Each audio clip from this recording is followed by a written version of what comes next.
Hi, everyone. My name is Patricia Teffenhart. I'm the Executive Director here at the New Jersey Coalition Against Sexual Assault, or NJCASA. This is my work proximity associate shortstop, Wigglebutt Teffenhart Makos. He will be joining us for part of today's conversation. And we're being officially joined by my very good friend and colleague, Dr. Jill Zinckgraf, who is the Executive Director of the Domestic Abuse and Sexual Assault Crisis Center in Warren County. And they are also now providing services in Hunterdon County. And in full disclosure, Jill is also the chair of the NJCASA Board of Trustees. So welcome, Jill. Thank you. And so to do that justice, and there is Rudy, who is my sidekick and workmate. Hello, Rudy. Thank you for joining us. Thank you, Jill, for joining us. For those of you who may have caught a little bit of us on Instagram Live earlier, this is the very first installment of NJCASA's very new programming called Meet the Advocate Monday. And our intent is to do these conversations through a variety of different platforms. And we attempted to do an Instagram Live and just had some tech issues, but today we're going to be talking about leadership, and we rolled with it as leaders do. And Jill and I are now connecting on Zoom, and we're recording our conversation, and then we'll share it across all of our social media platforms later. So same end result, just a little bit of a different technological platform. So thank you, Jill, for being so flexible in all of this. Yeah, and thanks so much for inviting me. I'm really excited to be in the inaugural Meet the Advocate. I know, we're either gonna make this thing a super success or we're gonna tank it before it launches, so. That has nothing to do with me. I agree, it must all be Shortstop's fault if this doesn't go well. So for those of you who don't know Jill very well, I'm gonna read a little bit about her background and what brought her here today, and then we'll just jump right into a conversation about leadership. So for those of you who are not familiar about the services of our local county-based programs, Jill, as the Executive Director of a dual service organization, which is what we call organizations that provide both domestic and sexual violence services, is responsible for supporting the provision of 24-hour hotline and shelter services, but then also her and her team provide individual and group counseling, crisis response through sexual assault and domestic violence response teams, legal advocacy, prevention programming, and community outreach and training. So it's a lot on a normal day. It probably feels like even a harder lift right now in the middle of a pandemic. And so thank you for doing what you do. And thank you also, even though they're not here, but thank you to your team as well. Yeah, thank you for saying that. Of course. So over the past 25 years, Jill has been involved in the anti-violence movement, and she's educated thousands of public officials, service providers, organizations, and students. And just last week, Jill completed her EDD in organizational leadership at Stockton University. She earned a Master's of Public Administration from Rutgers University, which is where I got my MPA, a Bachelor of Arts in Women's Studies from William Patterson University, and an associate's degree from the County College of Morris. Jill has been recognized by a number of organizations, well-deservingly, for her leadership and outside-of-the-box thinking to approach social issues. Just to name a few, in 2018, BW Nice recognized Jill as Businesswoman of the Year. NJBIZ recognized her as a healthy workplace healthcare hero. She was recognized for her leadership at DASACC in 2019 in a Forbes publication. She was named 2020 top 50 women in, let me read this right. 2020 top 50 women in New Jersey from NJBIZ. Is that right? Did I type that Women wrong? in business. Yeah, I wrote women twice. Just really doubling down on that feminist leadership. That totally works for me. And then most recently, you were awarded the Marlene Young Leadership Award by the National Organization for Victim Assistance. And I know that you were looking so forward to that award ceremony, and just like so many other things, like your graduation, all those plans were, appropriately canceled and redone. So I'm sorry that you don't get to participate in either your graduation ceremony or that award ceremony, but I'm thankful that we get to highlight these accomplishments while we chat. Yeah, thank you. I appreciate all of that. Yeah, it's been an interesting time for sure, right? It really, interesting is a really good word. Yeah. And then also, one of the things that Jill loves to do, and it's another thing that we have in common, is she loves to spend time with her family. and with her dog. And so we thought it was really appropriate. So many of us are working from home right now. And so we didn't feel like we needed to make this some artificial interview. It's us in our homes with our work proximity associates, both two-legged and four-legged. And we're gonna actually just live this out in real time. This is what it's like to do this work right now.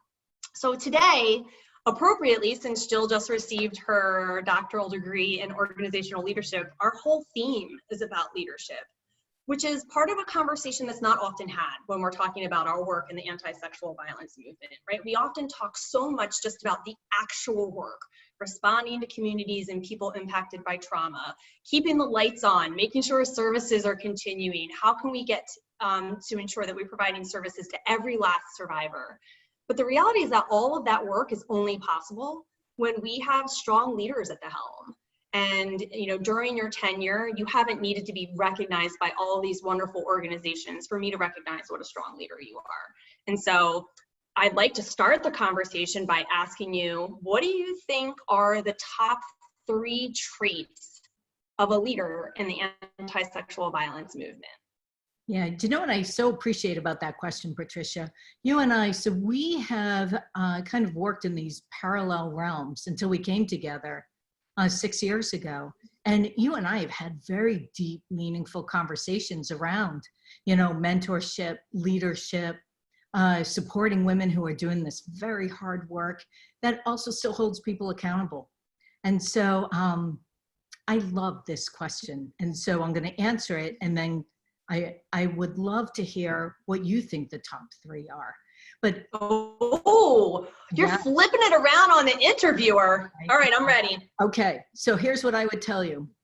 And I so appreciate that you supplied me some of the questions in advance. So it gave me an opportunity to really take a moment and reflect and really give a meaningful response. And what I would tell you is I kept going back to my top 3, which are vulnerability, courage, and love. Right? To do this work, I don't know that you can do it without, and there are certainly so many other traits, but I kept going back to vulnerability, courage, and love. And I keep thinking about, this morning on Instagram, you had said serving 1.8 million survivors in New Jersey. And I was thinking, I'm not sure that there's anything worse than that statistic, except for 1.8 plus 1. And I go back to that. Yeah. I mean, the task at hand is enormous, right? And that's why I love that our local programs have simultaneously embraced the idea of providing direct services to those who have already been impacted, while also holding core to our values, the belief that prevention is possible, and really making sure that we continue to work to eradicate sexual violence, because what's better is 1.79999. And so continuing to see the numbers drop. And the reality is that we also know that many survivors will never actually, call a hotline or reach out for counseling support, that there is so much stigma attached to this particular type of victimization. And so I think for me, in addition, I love your 3 words. They were courage, love, and vulnerability. I think for me, I would add to them intentionality, being really mindful about the chart that we're paving, transparency, and accountability. Those are 3 really good ones too. And I think that's why we work well together, right? I think one of the things I really love about our relationship is that there are so many times where you and I sort of instinctively pick the role of head or heart, depending on where the other person is. And we hold each other accountable to the leadership that we've been entrusted to embody. And so I think that together, which is kind of also, I think, what hopefully people are learning through this pandemic, right? Together we can accomplish really great things. And so hopefully with, some thoughtfulness and courage, and definitely a ton of love right now and always, we can do some really good things on the other side of all of this, in addition to all the really good stuff that you're all already doing anyway. Yeah. And when it's interesting you said that, because when I think of love, I automatically think of accountability in that love. Yeah. And that means sometimes having to say the hard truths, right? And that's really challenging also when we're working with people who have been traumatized. I know our colleagues who work in legal advocacy, for example, often, they're responsible for helping a survivor navigate a complicated path, knowing that they may not get the outcome that they desire. And so being honest in our advocacy and helping survivors understand what's actually possible based off of evidence that's available. There's hard conversations, but that is about us being accountable. We can't just be blindly hopeful. We also have to be realistic. Maybe that's another one, realistic. Realistic would be good. Yeah. We'll have to really amplify that one to all of the powers that be. Mostly as we start coming out of this, right? What's the reality, which is going to be a very new reality. And that's still all those unknowns. You're absolutely right. So let's talk about within your organization at DASACC, when we talk about all those different things, hope, courage, love, vulnerability, transparency, accountability, intentionality, how do you see those things showing up within your organization, both in the services that you provide to your community, but also within your staff? Because I think one of the things I also really appreciate about your leadership style is you recognize that leadership isn't about title. And so how do you see these traits woven in the very fabric of your staffing structure and then also within your service provision? Wow, that's another really good question. So I have a couple answers for that. I think that everything we do, so there is, and I know that this is an outdated theory, but there is a feminist leadership model that believes that everybody has the ability and the right for leadership, regardless of what their title is. And what I would tell you is DASACC really runs on a flat hierarchy, meaning at the end of the day, someone has to be accountable, right? So it's always me because I've taken on that role on behalf of the staff. But if you create safe to fail environments where people have the opportunity to take calculated risks with good measure for good reasons, then we support those failures. And we all, right, when someone goes down, we all go down, or when someone rises, we all do it together. And so we see that often. And what I would tell you is that the ability to be vulnerable and courageous at the same time is being able to speak your truth. And so as we know, for both clients and staff, everybody comes to this work very differently. And they bring all that with them, and it's a lot to unpack. And if you treat everybody as an individual and give them the opportunity to soar and listen, I'll give you a really good example of this. I see this often, is someone will see a gap that I may or may not have seen and or may not have had the bandwidth to address it. But great change has come from great minds, right? And so what I love and I so believe is that I'm not the smartest person in the room. I get a whole room of DASACC people and there's nothing that they can't accomplish together. And so one really good example of that are the kennels that we built. Oh, tell us about that. Shortstop left. He's not hearing this part of the conversation, but tell us about that. Shortstop would love this part. So hopefully he'll never have to use one, but yes. I love the fact that his furry friends have access to it if they need it. So one of our very, very good counselors, who is also an animal rights activist, said, I think if we start asking the question during assessments or hotline calls, what's not going to be able to say that word. What is making you not come into shelter right now? Is it because you don't want to leave your pet behind? And let's find out that answer. Within 6 months, we found out 50% of the women who didn't want to come to shelter was because we couldn't house their pets.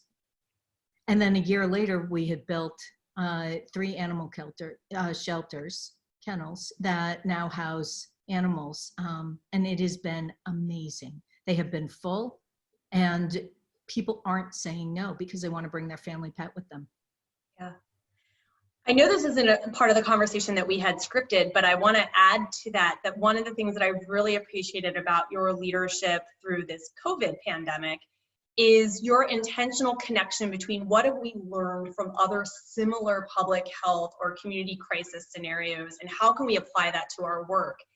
And it's not surprising that that's what you're finding as you're doing assessments with individuals needing to flee their residence in order to get emergency shelter, because we saw that during Katrina, right? We saw how many people stayed in their homes because the emergency shelter set up to house people safely wouldn't take in their pets. And so many of us view our pets as our children. They are living beings for which we are solely responsible.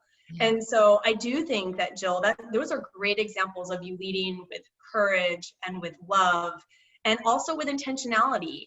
That as an animal lover, we could have very easily been like, of course, we need to put up shelters for dogs and cats and, make sure people can bring their pets. But you also did the responsible assessment so that you couldn't be questioned with your leadership decisions. You had the right data to back up the decisions that you were making, both based off of what your clients were saying and what other public health crises had told us. Yeah, well, I think when we look at it, and I think you've seen this too, is that my role in leadership is always to look at what are the barriers and then what do I need to do to reduce them? And because the barriers are going to constantly change, right? As culture continuously changes. And so I think that tragedy or national, either catastrophe or tragedy, changes the scope of our culture. And so we have to look at that and factor that in when we start making and talking about these really hard conversations. Yeah, and a lot of the barriers that exist, or even those that we can't yet predict, are things that take a long time to undo. And so that's why this is called a movement, right? This isn't the kind of work that we can just snap our fingers and address all of these systemic barriers for survivors, or all the intersectional ways, oppression leads to interpersonal violence. This is movement work. This is generational work. And so I think that that's also something that's so important for leadership, is being able to have the vision of the long game, finding small successes along the way, because the day-to-day work can feel sometimes like you're stuck in quicksand. Pretty heavy. The change, right? It doesn't come fast enough, right? We see the needs, we see the communities in crisis, and we just can't make everything shift quickly enough to address all of those needs. And that's really challenging. Yeah. I was thinking, as you were saying all of that, this, what we're experiencing right now, took me a while to be able to quantify when people would say, how are you doing it? Or how are you feeling? And I finally figured it out. I feel both exhilarated and terrified at the same time, all the time, which is probably what I've always felt working in this field. Exhilarated and terrified. I think that's a really good kind of snapshot of what it's like to work, particularly during this time. But I would tell you, take out COVID, and every day brings these amazing challenges that require amazing, bold responses, and that they are often terrifying. I think hence why I keep going back to courage, vulnerability, and love. I think that makes perfect sense. And I think the stakes are high in this work. Yeah. We know that organizations like yours all across the state and all across the country are still providing 24-hour-a-day services, 365 days a year, pandemic be damned. And, you're not only responsible for the ongoing health and well-being of the clients and the communities you serve, but also of your staff. And that's a lot of responsibility, particularly now as we're thinking about, like, COVID is serious. And for some folks, if they contract COVID, there will be serious and potentially lethal complications. And so, to be a leader that can navigate those realities is really challenging. And you don't have the luxury of just saying, we're going to take a break for a while, and also holding space for how fortunate are we that we have jobs that are fulfilling and still, providing us with the financial resources to care for our families. Those are complicated things for us to also reconcile. Yeah, such a great point. Yes. So then, what inspires you and what gives you hope? So I was thinking about this for a while, and many, many years ago, I have worked very closely with a dear friend, and we would sit at the end of very hard days, sometimes hard weeks, and we would say, what are we doing? I can't do this anymore because I'm doing the same thing and getting the same result, and nothing's changing, and I keep changing, but the results are the same. Because if we look at the statistics from, when we started in this movement to today, they're pretty similar. They've moved maybe slightly, and I get it. Change is slow, and so what she had said to me sticks with me for all these years later. So that was probably more than 25 years ago. And what she had said, and she was referring to clients because we were talking about resiliency. And there's a certain sense of resiliency when you do this work and be able to last this long. And she said to me, where there is breath, there is hope. And I thought, and I coupled that years later. I met Maya Angelou, and I'll never forget what she said to me. It was at a luncheon, and I had the opportunity to talk to her very briefly, and she said to me, I understand that you do very good work. And I was so excited. And she said, now go back and do better. And I remember thinking, yes, that's it. That's the thing that inspires and gives me hope, is that it's on me, right? And if everybody just did a little something, you don't have to do it all. But can you imagine we could change the whole world on its axis if everybody just did a little something? And I'm happy to take the lion's share. I am. I'm happy to do it. And so I think, I hope that answered that.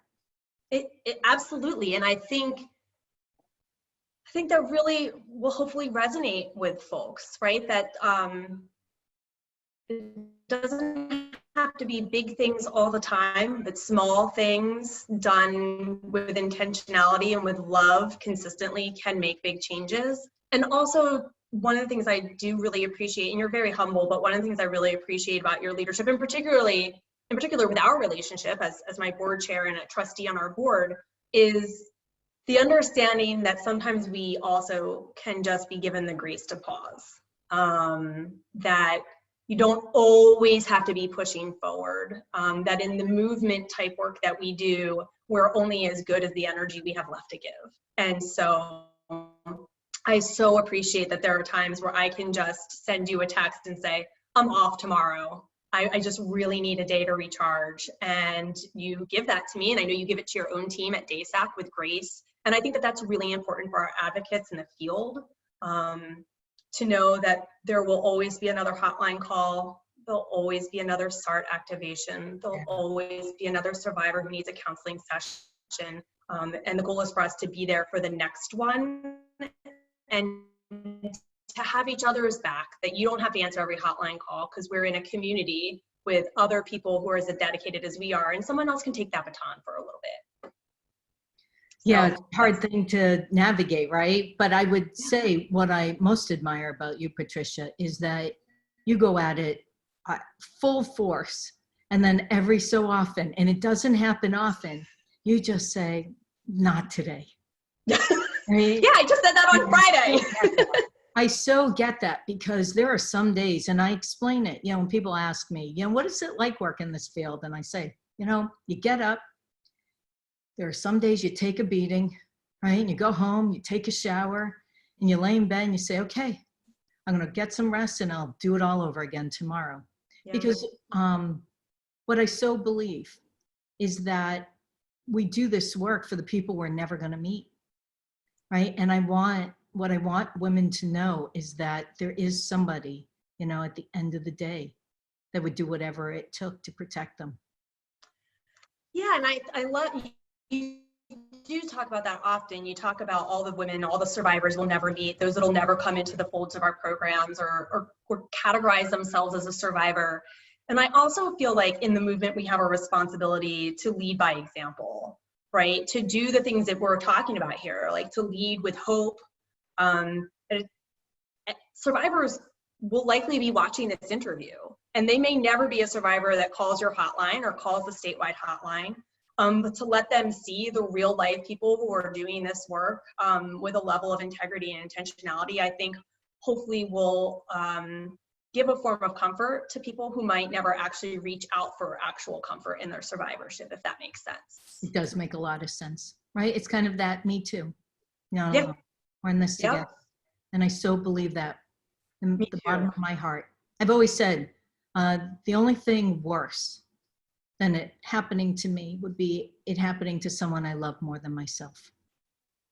Well, that's a big problem, Jill, because you are very generous with your affection and all the people in your close circle of love. So Yeah. that's a big statement. Yeah. Yeah. Okay, so we are coming up to the close of our conversation, and we've talked about lots of different content areas. Let's kind of transition to, all right, we're now at day, I'm not even sure anymore, 60 something of this pandemic. In New Jersey, things are slowly starting to reopen, but with lots of appropriate concern, I think. Yeah. But we've also in the movement and at NJCASA with our membership had a lot of really good conversations about what's possible on the other side of this pandemic. And so do you believe that this has provided us with opportunities to reconsider and strengthen our work as a result of the leadership lessons we've learned during COVID? Oh, so that's a big question, and I'm going to answer it in like under 30 seconds. All right. Here's what I would tell you. I think that there's a theory out there called post-traumatic growth. And I say that because that's the exhilarated but terrified part, is that there are so many opportunities right now. I think that one of the reasons I see DASACC thriving is because every time there's been a barrier thrown at us, everybody gets around a table and says, okay, how do we overcome this? And so COVID, while presenting a barrier, also presented unbelievable opportunity. You know, for years I've been hearing that face-to-face counseling is the only way to do this. But I have to tell you, I would never like face-to-face counseling. I would much rather be on a telephone or in the comfort of my own home. And so this is proving that this is very different.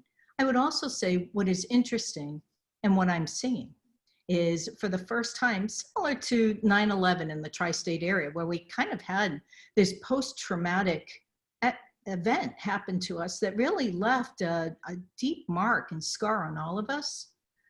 What you're seeing today with COVID, which is a little different, is that you are having long-term trauma.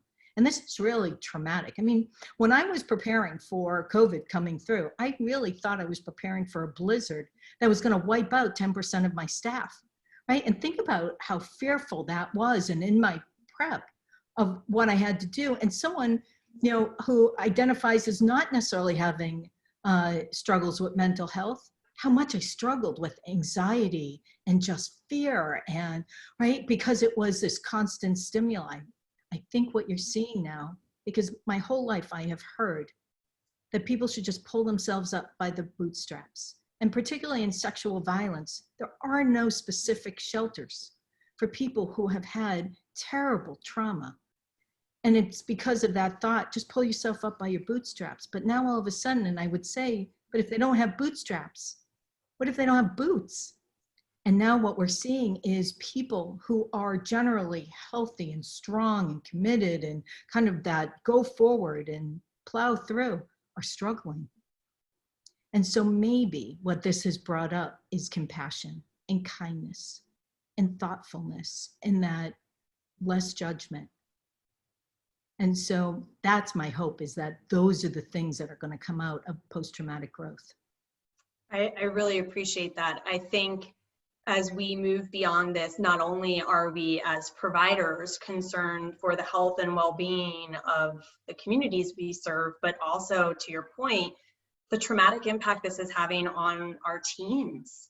You know, we talked about this a number of times during NJCASA's virtual office hours, you know, that our clinicians have historically provided therapeutic support to survivors outside of their home, right? They're in an office with the tissue box in a particular place and an atmosphere that sort of triggers the professional's brain to go into work mode. And then they've been able to leave work, go home, shower, lay in bed within the safety of their own home that hasn't been impacted by other people's trauma. And now our clinicians are providing counseling hours at their dining room tables or in the corners of their bedrooms. And so even our own safe spaces have now brought other people's trauma into them. And how do we as leaders in the movement make sure that we're providing a compassionate response to that vicarious trauma, while also they may be living and dealing with their own families being impacted by COVID? There's going to be so much for us to do, and those principles that you discussed at the beginning of this conversation are the principles that are really going to help us guide through this well. It will be imperfect because leadership is never perfect, and there's certainly no roadmap for this. But if we can hold tight to those principles of compassion and love and intentionality, and the idea also that, you said this before, and I say it to my team often, like, we can mess up. As long as we recognize that we're not going on the right course and we shift course, then we're doing the right thing. And so I want to thank you for being the inaugural person to participate in our Meet the Advocate Mondays. Thank you for all that you do in Warren and Hunterdon County, and throughout the state, and with all of your national recognitions. We're so incredibly thankful that we have you at the helm of the coalition as the chair of our board. I feel incredibly fortunate that you include me in your close circle. I have so much love and affection for you, and I'm so thankful that I got to introduce you a little bit more to our colleagues and allies. And please send NJCASA's love and strength to everyone on your team. We know how hard you're all working. You're always working so hard, but these times are even more challenging. So just thank you. And right back at you. Thank you, Patricia. Thank you. We'll see you soon. And everyone, we're going to have another Meet the Advocate Mondays event very soon. Hopefully we'll be able to figure out how to do that one on Instagram Live. But thank you for joining us today. And thank you for those that logged in earlier and were so gracious with your patience and acceptance of our tech issues. Jill, thank you for being a good leader and embodying flexibility as we figure this out. This is what we do. We figure it out. So thank you, everybody. We'll see you soon. Thank you again, Jill. Bye-bye. Take care.